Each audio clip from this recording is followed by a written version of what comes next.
are fights, and then there are moments that feel bigger than boxing. Not because of belts, not because of rankings, but because of what they represent.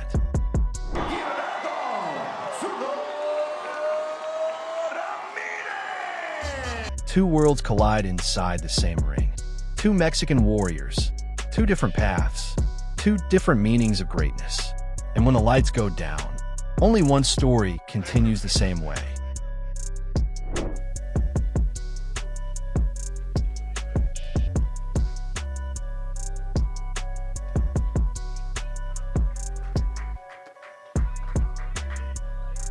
Cinco de Mayo weekend, May 2nd, you will see the WBA, WBO Cruiserweight World Champion Zurdo Ramírez against El Monstruo, David Benavidez, moving up to the Cruiserweight division.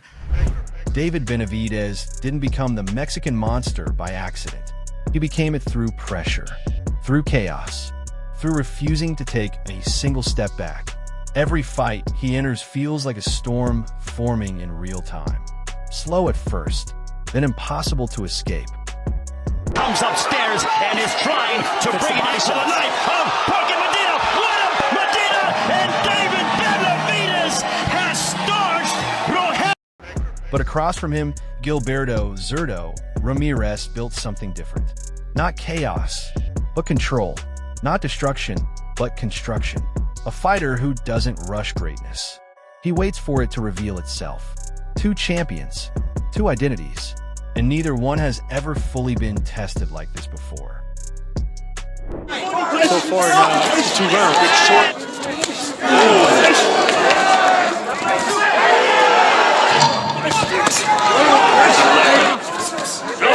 Straight left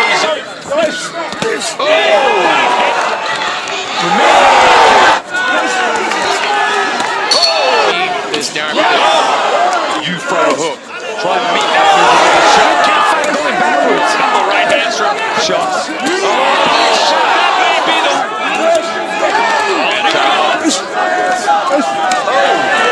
Zurdo like that shot.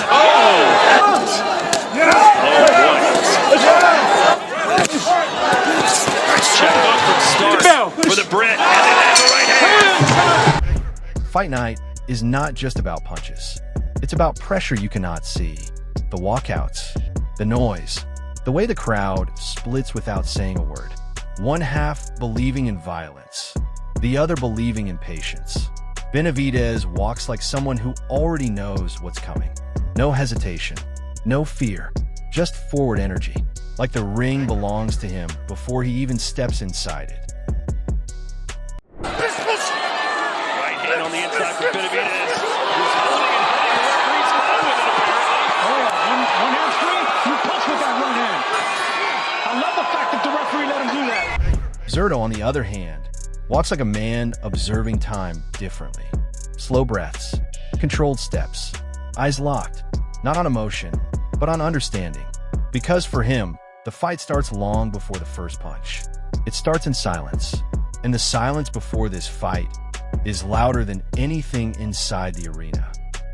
Yeah, it will give me an advantage because I've been in this weight more time than him. But I think it'd be a great fight for both of us. So you think the advantage goes to you because you fought there before and he hasn't?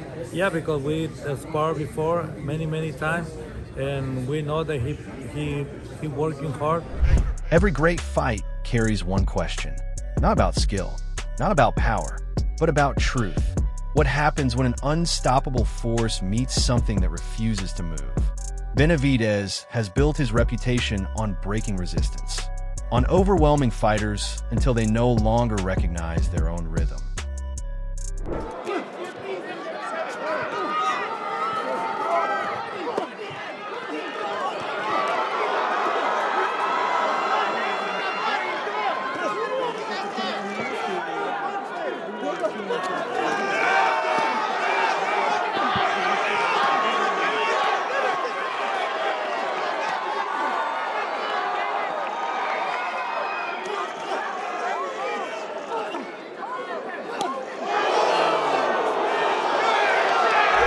But Zurdo has built his entire career on one idea: that rhythm can be controlled, even under pressure. So the question becomes deeper than boxing. Can chaos be contained? Or does chaos always win in the end? And more importantly, what happens to a fighter when he realizes his usual strength is being tested in a way he's never experienced before? Ramírez, a lot of people think he has a big future, but he could be a world champion. He could be a world champion here tonight. He could put in some of that body head work that Chavez is so known for. He'll be successful tonight. As you just said, you got to be careful with this guy. Ramírez doing all the nice moving now, boxing well. The savviness of the veteran.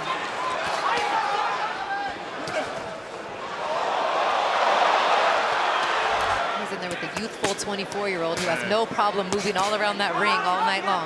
It's the only real big telling blow there's been in the fight. No energy at all from him. No energy, no urgency. He almost seems resigned. It's pretty late. Only 30 seconds to go in the fight.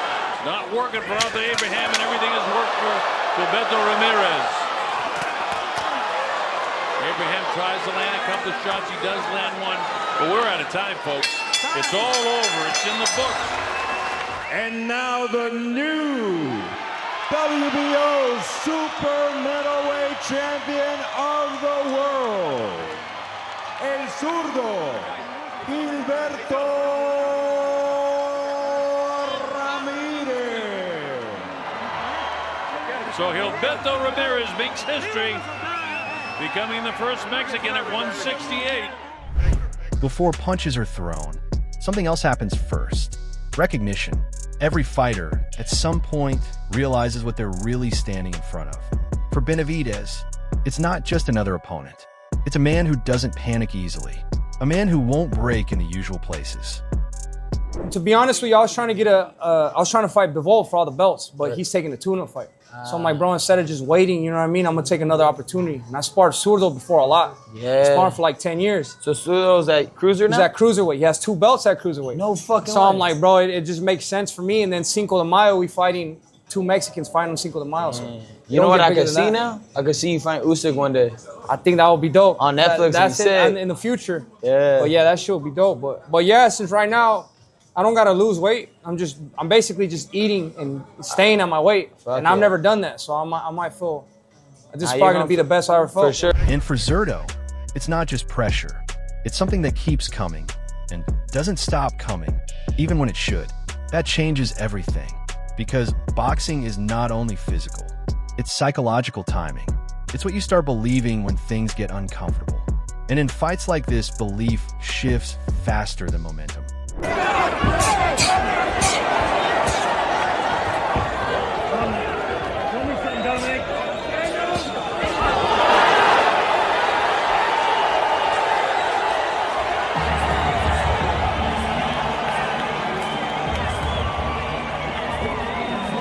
The crowd doesn't stay neutral in fights like this. They pick energy, not fighters. And energy spreads faster than logic. Every forward step from Benavidez gets louder reactions. Every counter moment from Zurdo brings tension into the air, because people aren't just watching punches, they're watching identity.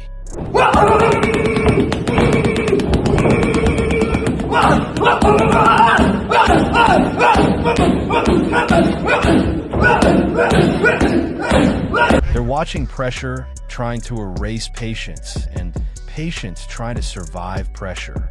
And somewhere in the noise, the real fight becomes harder to see, because it stops being about scoring and starts becoming about emotion.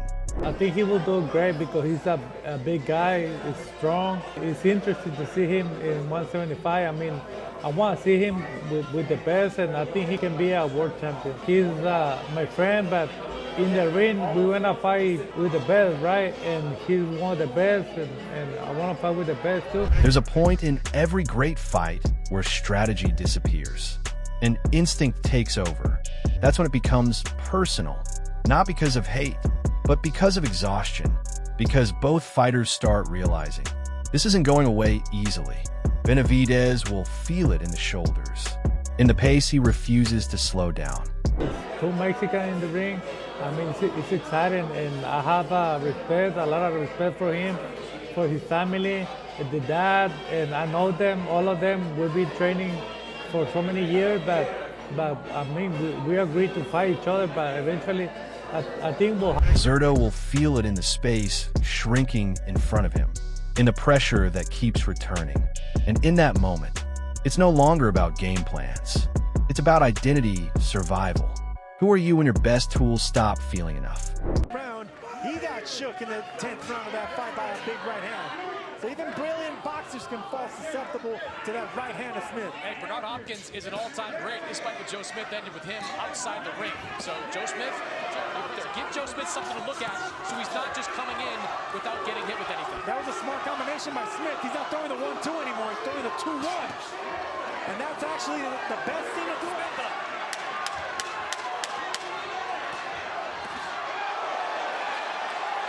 Every elite fight adds or removes something from a legacy. For Benavidez, this is about proving pressure can break anything. That size of heart can overpower structure. For Zurdo, this is about proving intelligence survives destruction. That patience can outlast chaos.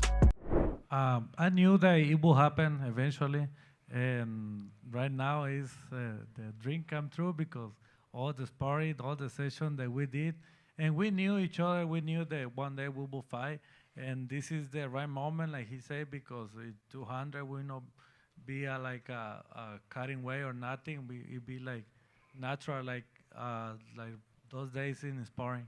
But beyond both men, this fight becomes a statement for an entire generation of boxing. That style still matters. That matchups still matter. That greatness is not just about records, but about moments when everything is on the line.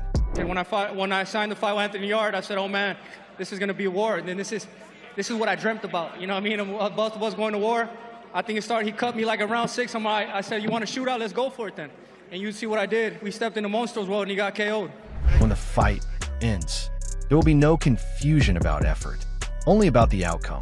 One fighter will leave believing they enforced their identity. The other will leave believing they were tested by something rare. And that's what makes this fight different. There's no easy win here, no comfortable path, only survival and adaptation under the brightest pressure possible. Is not just a date. It is a collision of philosophies, of styles that were never meant to share space for too long. And when it's over, we won't just ask who won, we'll ask what it cost. Because fights like this don't just create winners, they create stories. And on that night, one story continues forward, while the other becomes part of boxing history.